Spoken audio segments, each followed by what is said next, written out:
কোনো এখন বিডিও এবং পঞ্চায়েত দপ্তরেতে যতগুলো সরকারি আধিকারিক আছে তাদের মধ্যে অধিকাংশরই এখন বুদ্ধির অভাব হয়ে গেছে। আপনি বিডিওকে কোনো কিছু নিয়ে যখন প্রশ্ন করবেন তখন পরিষ্কার উনি দায় এড়িয়ে বলে যাবেন আমার নকদার্পণে নেই, বিষয়টা আমি জানি না, পরে দেখছি।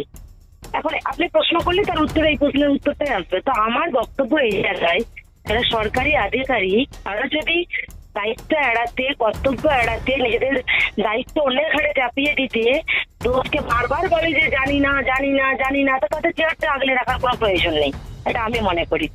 দ্বিতীয়ত, যেহেতু একজন সরকারি দপ্তরের জন্মদিন তারা সেলিব্রেশন করতেই পারেন, কিন্তু সেখানে তাদের সুরক্ষা বজায় রেখে এমন একটা জায়গায় করা উচিত ছিল, সেটা আমার মনে হয় না ওই জায়গাটাই ঠিক হয়েছে। কারণ সরকারি নথিপত্র যে কোনো মুহূর্তে আগুন লেগে যেতে পারে এবং পুড়ে যেতে পারে। তো সরকারি নথিপত্র পুড়ে গেলে তার সরকারি আধিকারিক যারা আছেন তাদেরকেই জবাবদিহি করতে হয়।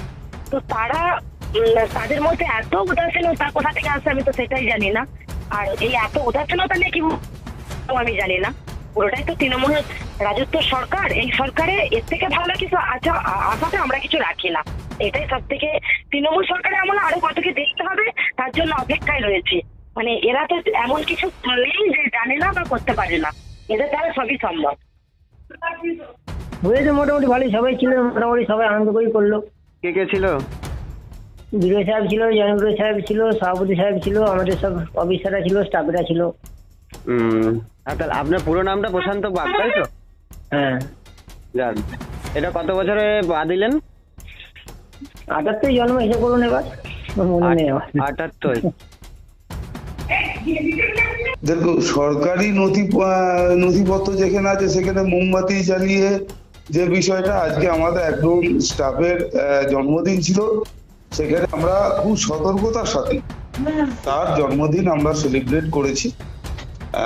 এই নিয়ে কোনো দুর্ঘটনা বা কোনো কিছু বিষয় কিন্তু এর মধ্যে নেই। আর এর আগেও আমরা অনেক স্টাফের জন্মদিন আমরা এভাবেই পালন করে থাকি, কারণ সেই স্টাফ হলো প্রত্যেকটা মানুষেরই স্বাভাবিক জীবন এবং স্বাচ্ছন্দ্য থাকা প্রয়োজন আছে বলে আমরা মনে করি।